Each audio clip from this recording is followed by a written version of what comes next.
If you've ever seen Breaking Bad, played Rainbow Six Siege, or simply looked up the word thermite on Google, you have noticed an amazing exothermic reaction between elements that is high enough to melt steel beams. The thermite reaction, or Goldschmidt reaction, is the reaction between iron oxide, rust, and aluminum, most commonly in a powdered form that produces molten iron.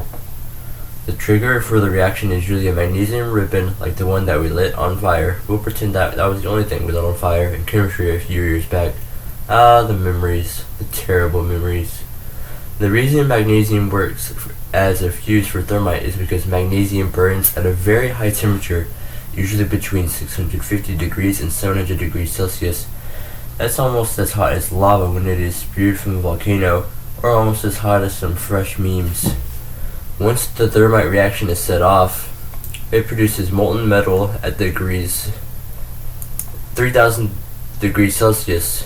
3000 degrees Celsius. That's the temperature that plasma begins to exist.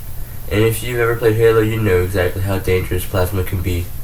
The reaction is also extremely bright, and it even produces ultraviolet rays that can seriously damage your eyes if you aren't wearing protective eyewear. Thermite is so hot that it even burns underwater. The equation for the reaction is Fe2O3, or iron oxide, plus 2 aluminum, which yields Al2O3, or aluminum oxide, plus 2 iron. Thermite has many uses in the world. It can be used for underwater welding. It is also used to cut very strong metals, of course, which is very common in the military in forms of grenades or special thermite explosives. A common military example of thermite use is the destruction of equipment that carries vital intel. It is also used to cut through artillery pieces. In World War II, it was used to cut through a massive German artillery piece that could not be disabled in any other way. Thermite was also used in World War II as cluster incendiary explosives. They were mostly used to destroy cities, as they started a huge fire that could not be contained.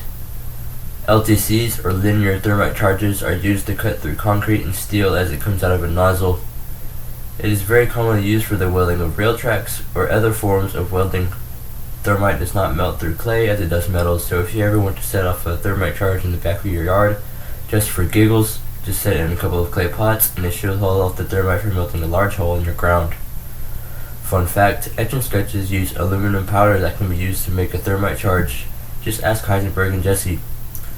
The thermite reaction was invented and patented by Hans Goldschmidt in 1893, which gives the reaction its obvious other names.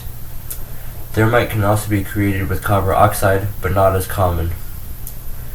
Obviously, in copper reaction, molten copper is produced instead of iron, but at a faster rate and with a much brighter reaction, which can be considered to be a flash powder.